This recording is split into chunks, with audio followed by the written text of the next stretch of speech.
आस्था ने जल्दी से एक सिंपल सूट की तलाश में अपनी नजरें चारों तरफ दौड़ाईं, लेकिन वहां सब मॉडर्न वेस्टर्न आउटफिट्स ही थे। अब तो उसके गले में अजीब सी कसक महसूस होने लगी, आंखें नम होने लगी। तभी अरमान आस्था को घूरते हुए आया और ताना मारते हुए बोला, इतना टाइम, वो भी एक कपड़ा चुनने में लग रहा है, सीरियसली। तभी अचानक अरमान ने एक रैंडम ड्रेस उठाकर आस्था की ओर बढ़ा दी और कहने लगा, जाओ, सबसे पहले जाकर ये कपड़े चेंज करके आओ। अब क्या करेगी आस्था?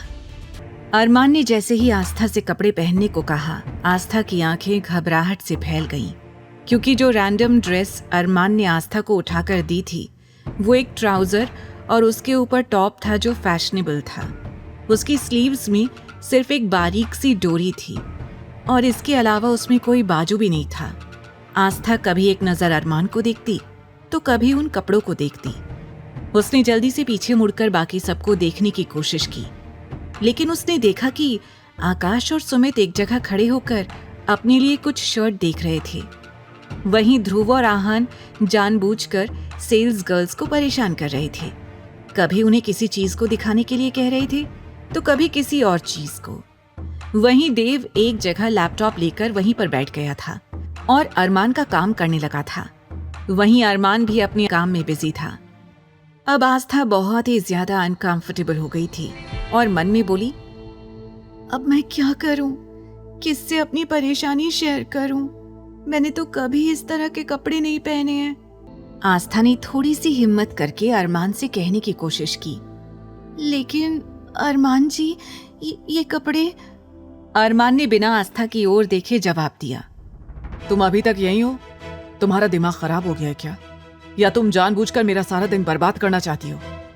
फिर अरमान ने घूरते हुए आस्था को देखा और बोला, मैं अच्छी तरह से जानता हूं कि तुम जरूर किसी न किसी प्लान की वजह से मेरी जिंदगी में आई हो, लेकिन याद रखना, अरमान सिंघानिया को जब भी तुम्हारे खिलाफ कोई भी सबूत मिला, वो दिन तुम्हारी जिंदगी का आखिरी दिन होगा।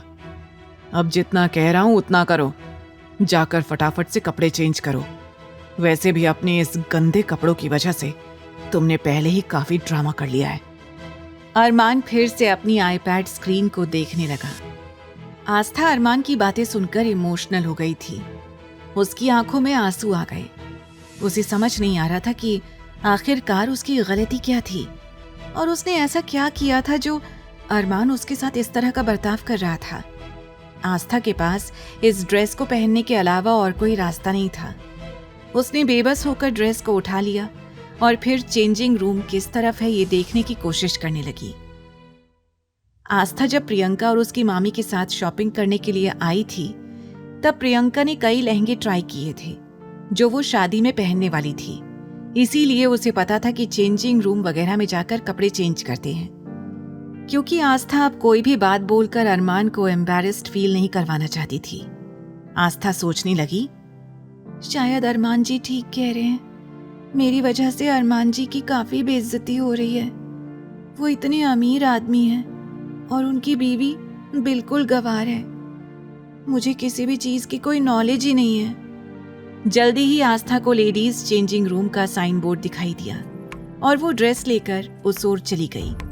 आस्था ने जल्दी से कपड़े चेंज करना शुरू कर दिया। आस्था को बहुत ही ज्यादा अनकंफर्टेबल महसूस हो रहा था। वैसे वो उन कपड़ों में स्टाइलिश, मॉडर्न और ब्यूटीफुल लग रही थी।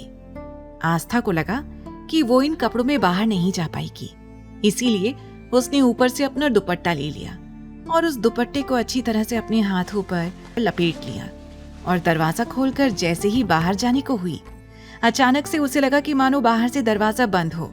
तो उसने खुद से कहा, शायद ये दरवाजा अटक गया है। ये सोचते हुए आस्था ने दोबारा से दरवाजा खोलने की कोशिश की तो दरवाजा चर की आवाज करते ही खुल गया।